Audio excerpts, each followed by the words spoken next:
Hey y'all, and welcome to Recovered, Interviews with Alcoholics, a podcast from the Magdalen House, a recovery community for alcoholism. We are a 501c3 nonprofit organization based in Dallas, Texas, and known affectionately by many as Maggies. Every first and third Wednesday, we bring you a new release from one of our 3 podcast series.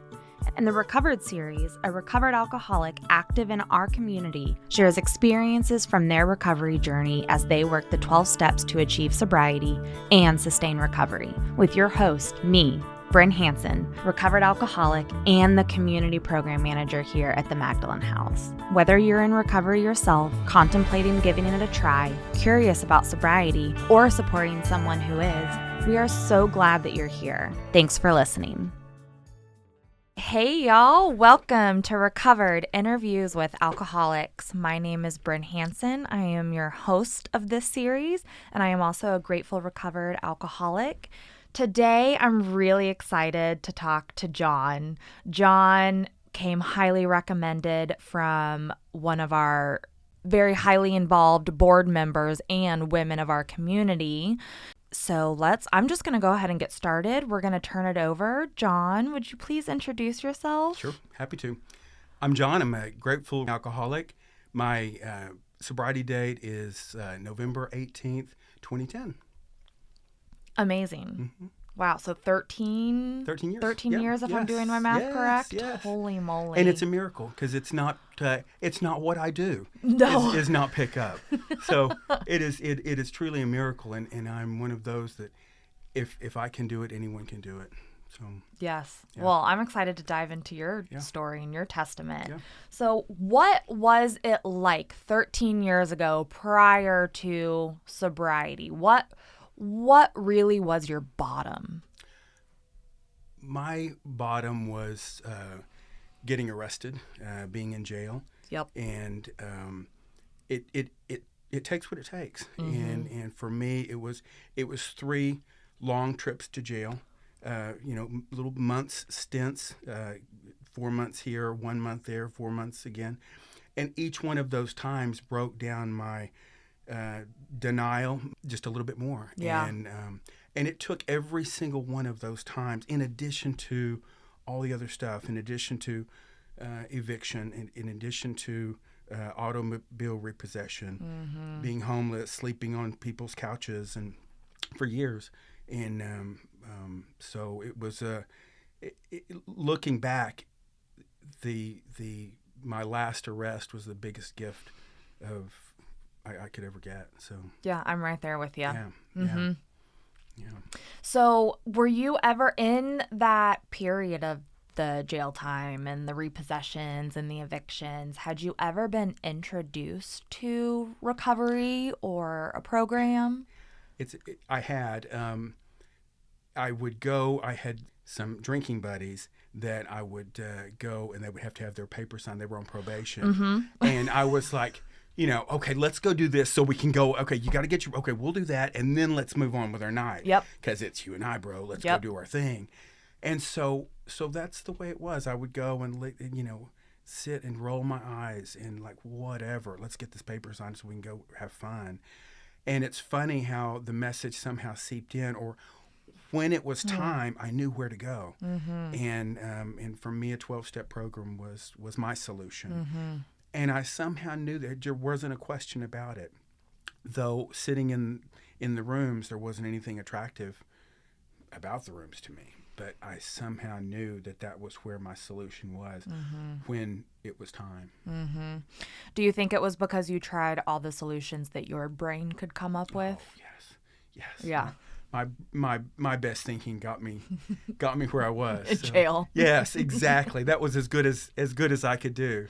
Same. Yeah. I can totally relate to that. Yeah. So when you finally got to, okay, I am willing to give this a shot, right? What was that step 1 feeling of like, okay, I am powerless over this?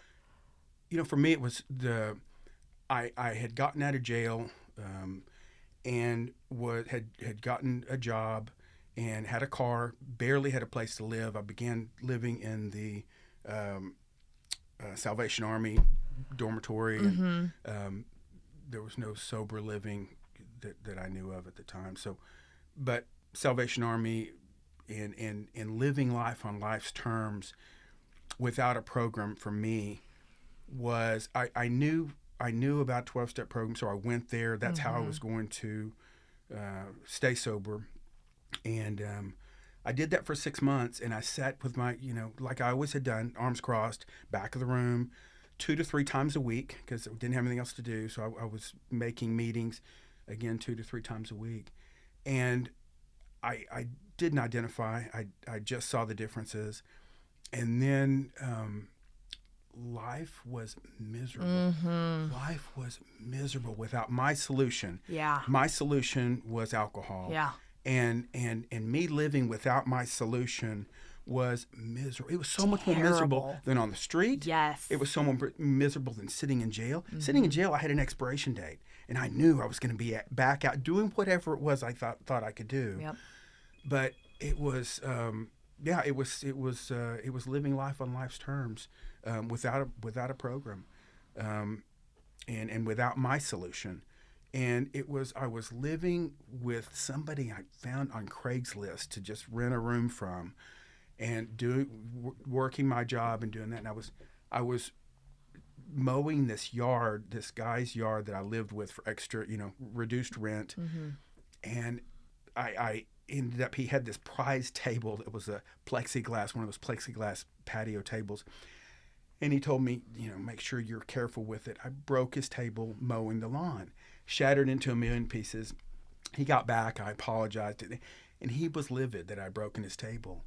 And I acted the way I had always acted, and came unglued and was my, little self that didn't somehow learn to live the way that other people had learned to live in life. And so I reached out to someone in the program that I admired. One person, I admired what they had. And he was one person I probably identified with and didn't necessarily see the differences.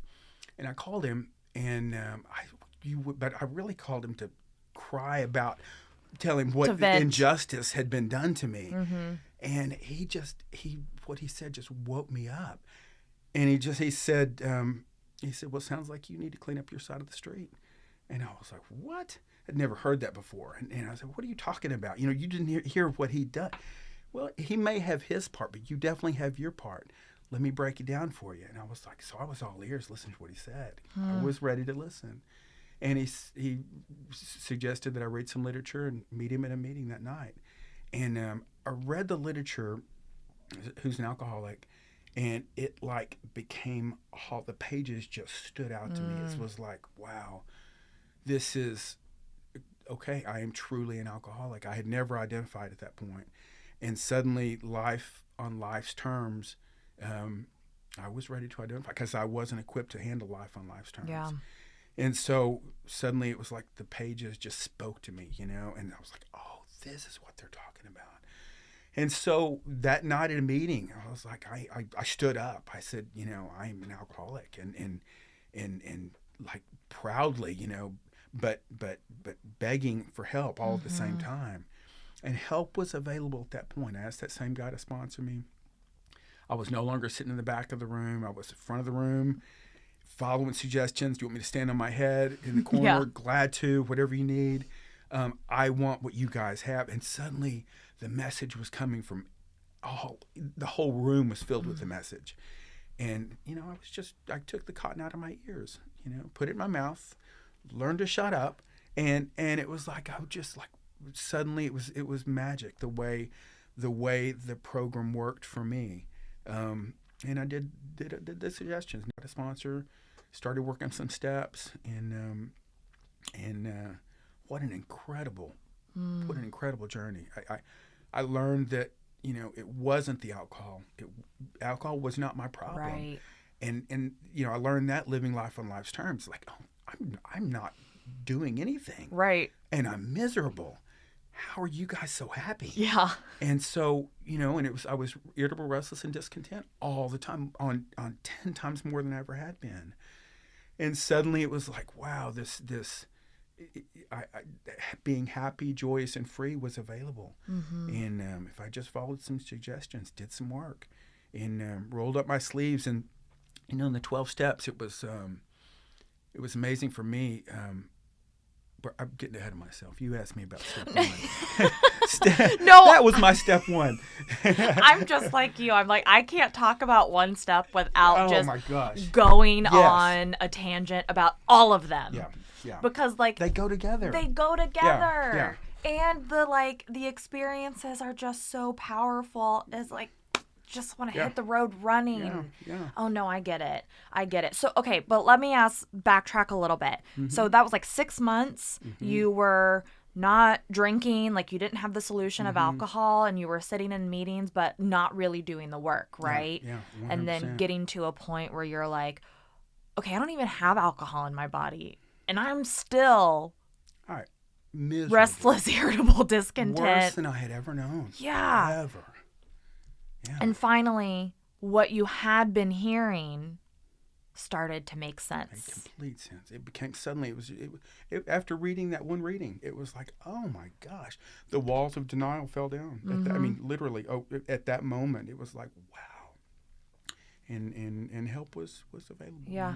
Yeah. So then that step one, because really what we hear a lot in this program is the only step you can do perfectly is step one. Right? Really conceding to our innermost self that I am powerless. Yeah. And I can't manage this decision to stop and stay stopped. Yeah. Right? So after that is really just like in your soul, what was going through the rest of the steps like? Was the spirituality of the program a hurdle for you at all? It was.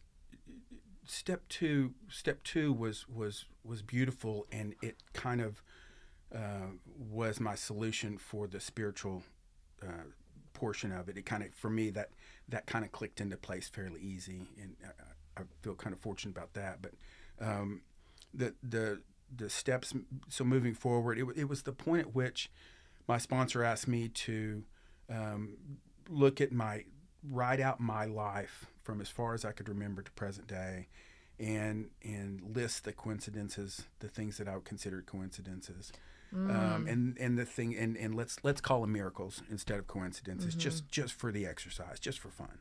So drawing out, I'd never done that, so took a timeline of my life, wrote all the significant events out, and it was so obvious that something loving, caring, more powerful than myself had been present in my life up to current day. The whole time. Right. And it was like, even the things as a kid, like, oh my gosh, wow. I didn't ever really look at that. And then, not to mention, being out there and all of the things that happened, it was just so obvious. So the spiritual part of it was at that point, it was really easy. And working the steps was easy because I was on fire. I was wasn't on fire as in excited about working the step. My butt was on fire. I was trying to get out of the fire into some peace, and help was available from that point of desperation, but things weren't all of a sudden rosy. I was on fire. I had to learn how to do this thing, and so I was very motivated to do the step work, and taking any suggestions. And it wasn't until later on in the steps that it was, as it happened in step 10, it's like I wasn't on fire as much, and the spiritual awakening was beginning to happen. And then I was really unmotivated. It was like step 10, the spiritual thing was going on. I was like, well, I'm not on fire. I'm getting lazy now. I just don't. And then, as it happens, it's like that became more and more attractive. And I wasn't motivated by the pain. I was motivated by what could be. I was promises. The promises, yeah. Yes. I was motivated by the thought that now that I had gone through this process, I actually had a chance of being the person that I always wanted to be. And because I could always be the person I wanted to be as long as life was going my way. And I love that guy, But as soon as things would go left, it was like I was the worst person I knew. I was so embarrassed in my behavior. Me trying to wrestle life to the ground and make things go my way, not being in acceptance of the way life was. My job was to change life to what my will was. To fit me. To fit me. And so I suddenly saw that I could be in acceptance of life rather than fighting against life. And I had an opportunity to truly be the person that I was proud to be suddenly. And that was really motivating, after getting into some step work. Yeah. And it was around step 10 that began to start happening. I love step 10. Yeah, beautiful. It's oh my so gosh. good. Yeah. I mean, but we don't do it perfectly. Oh no. Oh gosh. Isn't it daily? Isn't it daily? Oh my gosh. Yeah, this morning actually. Yeah. Yes. Yeah. Yeah, last week. Yeah, yes. Wasn't my best 10-step week. Yeah. It's tough. Yeah. So did you experience any kind of like aha moments in your fourth or fifth step of like, oh my God, I see it. Or no way, that can't be. I am not that person. And for me, I started doing a fourth step while I was in jail my last time. I'd gotten a 12-step book, and I was working through it. Started the fourth step. I was all excited, motivated, but I was just working it by myself. And I got to the fourth step, and I got so depressed. Yeah. And I just quit. I closed it. I was like, done with this. And then getting into the program. So I had some real fear about the fourth step. And so getting into it, I got to the fourth step and got really fearful and had some real problems with. And my sponsor said, well, sounds like you need to do a little more thorough third step. And so, the fourth step is putting your third step into action, turning it over and trusting. And so I was like, oh, got it. So it was a real act of faith for me, that fourth step. Working the fourth step was a true act of faith. And when I, looked at my third step a little bit more carefully and began my fourth step, it was like, okay. And then it was like, oh, let's do this. And it was, the way I was asked to do it was to write 10 minutes a night. Don't edit, don't go back, just continue writing. Don't go back and read what you already wrote. You'll know when you're finished. And it's exactly the way it happened. Started some aha moments for me in the fourth step were, like waking up, thinking I was finished and then having dreams. I would wake up the next morning and write, about the dreams that I had that were coming to me in different ways in the fourth step. Fifth step, I was really going over to my sponsor's house and I was cussing. I was so upset. I was like, all of a sudden was just reverted back to why do these people want to know my business? And, and I went in and I, kind of was a little bit irritable when I walked in his house. And he said, sounds like we need to get to work. Come on, let's go. And so we did. And after that, it was, I didn't have the magic aha. I left the fifth step going, and that was it. I didn't have that, as it happened in the program with me several times. But it's like, in retrospect, it was like, oh, that's when my program really began. That's when I began to really identify building that foundation and really feeling a part of.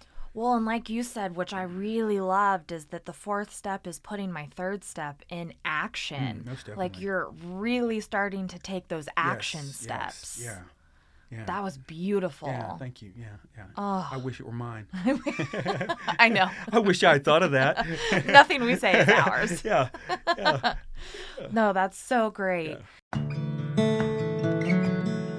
If you or someone you know is an alcoholic seeking to learn foundational tools to sustain and grow in their recovery, check out the Next Step program here at the Magdalen House. Next Step is a 3-phase non-residential program that lasts approximately 3 months and consists of recovery education, group meetings, mentorship with meeting chairs, and more. It is open to any alcoholic at any stage of their recovery at absolutely no cost. To complete a phone screening and see if you qualify, call 214-324-9261 or visit our website at magdalenhouse.org/nextstep. So, okay, do you have any, of course, 6 and 7, Ooh.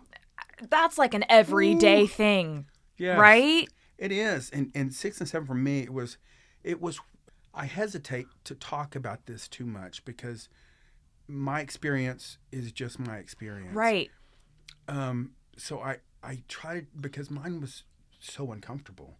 And so I try not to say a whole lot because I'm always hoping everyone has their own experience. Their own experience. But for me, what I found was that right after the 5th step, I had to get busy. And I thought about, I knew, I was so frustrated because I knew too much to go back. And I knew I couldn't go back. And I didn't want to be where I was. No, that's a scary place to be. I get it. And there was only one way out, and that was through. And it was like, okay, so let's do this. And I remember being really frustrated at the program, and wishing I didn't know what I knew so I could go back. Yes. I'm so glad, I just had the love of the fellowship there to lean on, to ask questions. It's a courageous act, It is a courageous act, and it's a program that anyone can benefit from, whether you're an alcoholic or not, no matter. But we're the lucky. I feel like the lucky one that was given the gift of desperation to have because I didn't have the courage, but to want to overcome that. It gave me the courage to work it. Yeah. And so I'm so grateful for that gift of desperation because gift was right around the corner. Yeah. It was right around. Don't leave before the miracle happens. It's so true because for me it was right afterwards, and after the 7th, I was like, okay, waiting for this aha moment. Okay, whatever. Let's move on to 8. I learned to roll up your sleeves and get with it at this point. So let's move on to 8.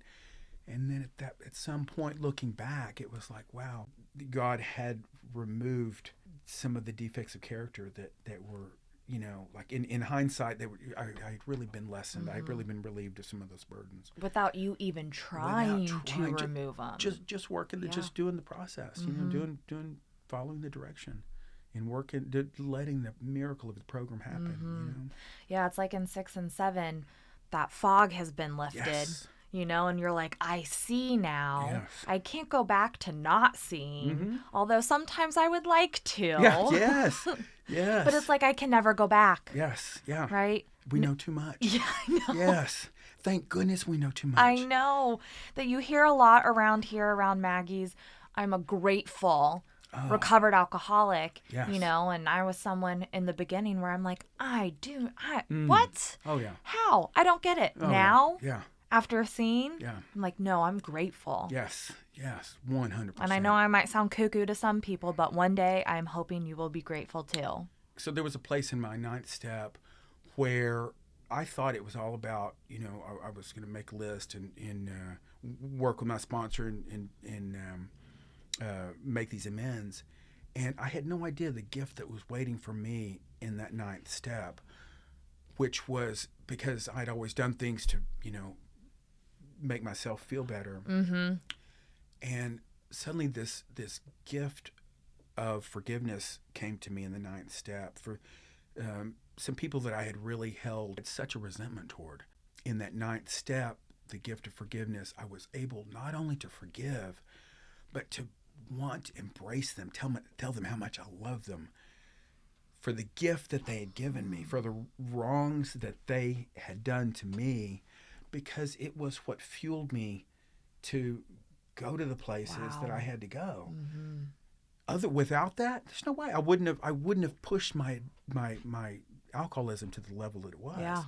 And so suddenly there was this true gift of gratitude for these people that I used so long for, out of just a resentment for them to make my anger toward them go away. Yeah, no. Realizing that I think holding on to that resentment for some reason in my alcoholic brain, I want to be like, my misery is going to make you miserable. Yes. But in reality, it's just making me sick. Yes. And somewhere in the 9th step to be relieved of that. Yeah. And then some, to be relieved and like, not only do I forgive you, I love you. Yeah. Thank you so much. Thank you for helping me find this alcoholism and really identifying it with, so I could, use it for all I could. Gosh, Yeah. we don't regret the past nor wish to shut the door on it, Yeah. hopefully at this point, Yeah, which yeah. is, that sounds like you had that experience of like, hey, I am actually glad Yeah, 100%. and thankful for It's me living life halfway doing things. I would still be trying to kind of do things, and being not very successful at it, but living a half existence, still kind of doing these things. Yeah, like trying to fit a circle in a square peg. Yeah. Yeah. Yeah. Trying really hard just doesn't work. Yes. Yep. Yeah. Yeah. So really thankful for this disease. Yeah. Yeah, truly. So moving into 10, 11, and 12, and I feel like there's kind of two different parts to this 10, 11, and 12, and especially with you, right? Probably the first experience you've had with 10, 11, and 12, and then today, right? Because some things have happened in your life where maybe without this program, you would not be as, I don't think anyone would be maybe as happy, joyous, and free. Yeah. That you have the privilege of experiencing today. Yeah. So we'll start with, like, what was living in that 10, 11, and 12 like for you in the beginning? It was real apathy. It was like, I had been relieved of so much of the pain of living life, that I was not motivated to really seek recovery. I was just motivated to stay out of pain. So initially it was just kind of apathy, and then as it grew, as I said earlier, that opportunity to be the person that I had always wanted to be, I started to suddenly see that and embrace that. So for me, it was getting more of the gifts that this program had to offer, and that's what 10, 11 had for me, and then 12 carrying the message, and gosh, and getting to watch. Sitting ringside and watch the miracle happen. Like, what a gift that is. And where else in life do you get to see the light come on in people?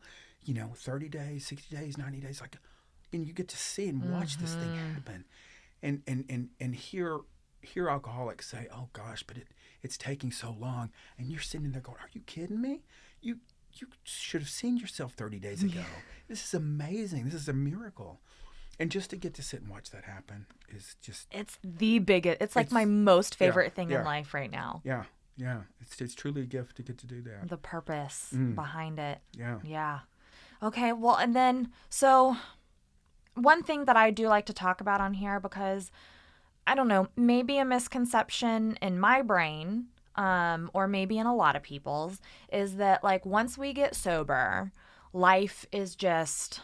butterflies, rainbows, Lucky Charms, all that good stuff. And it's like, no, I just don't drink. Yeah. Life still happens. Yeah. What are some of the hard things that, because of this program, you've been able to get through? It's funny.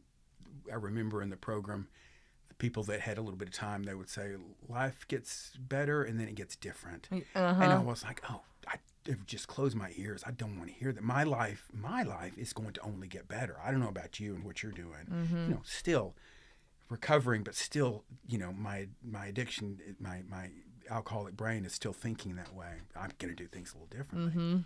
What you say doesn't apply to me. Whatever. And so, I got to learn to be a loving husband that I'd never been before. I got to be the man that I'm happy to be with the woman that I love. I don't know that I've ever really been in love before. I'm a late bloomer. Were y'all married in? No, met her after. I met her in 2014. So okay. So we got together then, and I was just ready. I was just ready for a relationship, and I'd been married before, and I just wasn't a great husband. I was really good with work and business and those kind of things. Those were so important to me, but my personal life just was a wreck, and it was so I was just too selfish, too self-centered to be a good partner to anyone. So when I met my wife, I was just ready to begin that. She's not one of us. So she got the memo when everybody else did in class that how to live life. Yep. And so, She got the textbook. Yeah. That we missed out on. Yeah. And so I somehow, was learning that when we first met. And so, still in the process of it. But she's seen me and has gotten to see me the way that recovered me and the person that I'm happy to be. And I've been that way ever since. The true you. The true, yeah. And so for me, it was a real challenge because, so that's the good part of it. And then life on life's terms in so many other ways, whatever that is. The biggest challenge that I've had, I was diagnosed with a autoimmune disorder. It's a neurological disease that's fatal. So I was just recently diagnosed with that, July of this year. Wow. I knew I was diagnosed in 2021 that I had a neurological disorder. And I've been in fitness for 30 plus years. I've been in fitness, did competitive bodybuilding, owned a gym, did these things. So my physicality was everything, whether it was training or running a gym or owning a gym or whatever it was, that's been my life. So of course, to have a neurological disorder where you suddenly, your wife is having to carry the waters in from the grocery store, you're unable to pick the waters up and put them in the car. And it's like, wow, that is, that's really life on life's terms, And so initially it was just the disorder itself, and then it kind of continued to progress, and it's like, well, this is going a little faster than it's supposed to, and I was having some symptoms that weren't indicative of the disease that I was diagnosed with. So this last July they diagnosed with ALS and said that it's terminal, and so initially it was like, okay, but my doctor was so apologetic for misdiagnosing me. He said, 2 years we've thought you had something else. I'm so sorry. And I was like, thank you. I was like, you've done me. I wouldn't have been ready for this diagnosis 2 years ago. It's given me time to separate and to let go of my, my muscles and my, all this stuff that I've always been so proud of, and, whatever. And so getting to do that. And then the last, that last part of it, okay, the living part of it. And the hardest thing with that was my wife, and she, she has her own curriculum with this to work on, it's like her own, losing someone that she's really close to is her biggest fear. And so I can see God working in so many different ways, in my life and in others' lives through in this, and so it's amazing because I now get to approach this with the surrender that I did with the disease of alcoholism. Yeah. It's another disease, and I get to do it the same way, and I get to have a choice every single day. How am I going to be? How am I going to deal with this? And I get an opportunity to be the guy that I'm still proud to be, every single day. And if I get in a mood or what, I get frustrated because I can't do something, and I get snappy with my wife or whatever it is, who am I? What is this? And so it's so beautiful to get to have this program, and I look at others and it's like I get surprised because it's not that hard. It's like it looks worse than it is, It's like I feel sorry for people looking at me sometimes, like opening doors and doing that, and I can see the pity on their face. Like, it's just not that bad, really. This is actually like, yes, it sucks. It really sucks sometimes, and then sometimes it's a really cool gift because I am given this opportunity to really seek a spiritual. I'm really motivated to do my spiritual work. Yeah. And what an incredible thing it is. And now, I get to, the God of my understanding, I get to, as long as it is loving, caring, and more powerful than myself, gosh, there's so much beautiful truth out there that I get to seek. I'm retired now. I stopped working. And I now get to spend my time doing things that are so cool, in my own personal journey. And I'm doing some fun stuff that I've always wanted to do. But, you know, when you're working, you're busy, and you're always consumed with what's going on with your job. You know, for me, the job never really turned off. It was always some connection with what was going on. Now I get this chance where I'm completely disconnected, and I get to just completely tune in and, you know, just deepen my spiritual walk and deepen my relationship with God every single day. And it's cool. It's like, and just real quick, the whole thing, I talked about working out and fitness and all of that. You know, that's been a huge thing to me, such that it's probably been an impediment to my spiritual existence. Because I know that when I was in the gym just, you know, a few months ago, I would walk by somebody doing something. I was like, oh my gosh, I wish I couldn't wait if I could only. And I'm so addicted to working out to the point where I can't see straight. It's just who I've always been. And so I can't help but think that, and that has always been a little bit, because the place I have to tune into to work out that hard isn't necessarily spiritually healthy, isn't necessarily a spiritually fit place. So I get this disease. I have to stop doing what I'm doing. I get to really tune into a spiritual life I've never had, because I've always had this, you know, need to exercise and do those things, and I'm stopped from doing that. So I say that to say it's amazing to me that I now get to, not by my choice, but I get to have a real pause in life, and I've been forced to stop doing some things that weren't probably great for me, and I probably wouldn't stop them otherwise. Somebody stopped them for me and is having me take a time out. And it's like, you know, you can sit back and see, of course that's the way it is. You know, I was shown that in step 2.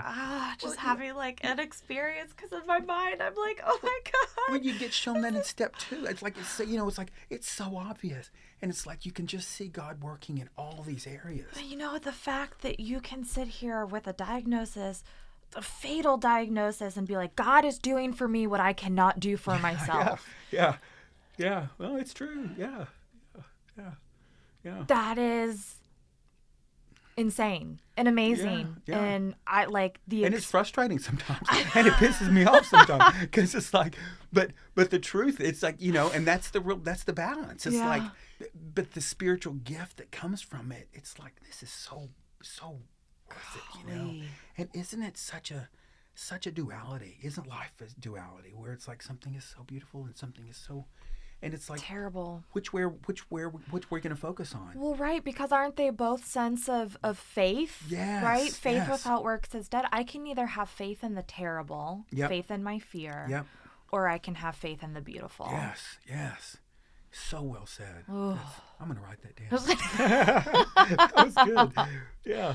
Oh my gosh. Yeah. Do you think, I mean, that's a lot, right? That's heavy stuff. That's a lot to go through. And, you know, what if, coulda, shoulda, woulda, all that stuff. But do you think that a lot of this perspective in this time of your life has been given to you because of a sobriety, of a 12-step program? Oh, there is no doubt. This, you know, it's second nature now. You know, turning it over, and that third step is second nature.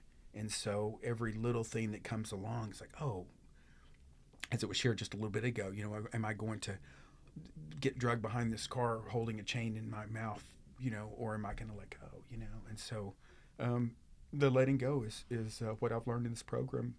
And it works with anything, you know, whether it's a disease of addiction or getting frustrated in traffic or a fatal illness. It's like, it doesn't matter. It's the same surrender or just stay uncomfortable for a little while, you know, whatever you want to do. But man, I think I'm going to choose surrender. It's so much easier. You know? It really is. You know, when they say like the easier, softer way, it really is just letting go. Yeah. Oh my God. And you are a shining example and role model of letting go in sobriety. Thank you. It's the program. It's I don't have, as we said earlier, I don't have an original thought. I was taught all of this, and it's a pretty good option. Gosh. Yeah. What an amazing testimony. So, John, for those listening, whether they are still in their alcoholism or just starting sobriety and maybe balking, or they've been on this journey and they're feeling down, or maybe they've been sober some years and feeling a little defeated. What is one thing that you would like to leave them with? The beauty is in the surrender. And you don't know it until you actually do it 100%. And that's it. Yeah. You can see the beauty in the hindsight. Yeah, and yes. It's so true. Yeah. I definitely see it in you. Yeah, So thank you. It works. Right? It does. It works when you work it. It does. Let me tell you. And when you don't work it. Yes. Yeah. Well, you're definitely working it, John. Thank you. Thank you so much. Thank you for having me. Yes. Yeah. I'm excited what you guys are doing here. It's amazing. The way you guys are doing things in such a loving way. It's so attractive to me. And had I've had something like that, I didn't have to go to the lengths that I went to. I wouldn't have had to go to all those places I went to. I had enough a long time ago, but there weren't a lot of attractive options for me. Hey, I'm right there with you. I mean, I'm like, gosh, if I knew about this place 10, 15 years ago, maybe I wouldn't have had to dig my hole so deep. Yeah. But also, like we had discussed this whole hour, it's don't regret the past nor wish to shut the door on it. I say that for someone else rather than for myself. Yeah, I say it. A parting thought that I would have would be that someone doesn't, jails, institutions, and death. I don't think I mentioned a psychiatric facility. That was in my story also. So jails, institutions, and death didn't have to be my story, right. And they may not have to be. If you're out there, it may not have to be your story. Our bottoms can be wherever we choose it to be. I agree. Yeah. But it takes what it takes. So Yes. if you're listening, we are here. Yes, most definitely. And we would love to help. Most definitely. Yeah. John, thank you so much. Thank you, Bryn. It's been Thanks for such a having me. privilege. Thank you. Thank you for having me. Yes, It's a of pleasure. course. Yeah. All right, guys. I hope that y'all enjoyed this as much as I did. And we will catch you on the next episode, guys. Bye. This has been Recovered, Interviews with Alcoholics, hosted by Bryn Hansen and brought to you by the Magdalen House. I'm Kelsey Amos, host of our Recover Ed podcast series. We hope you've enjoyed this podcast. Tune in every first and third Wednesday for a new release from one of our 3 podcast series. To learn more about the Magdalen House and the services we offer, visit magdalenhouse.org or follow us on your favorite social media channels by searching for the Magdalen House.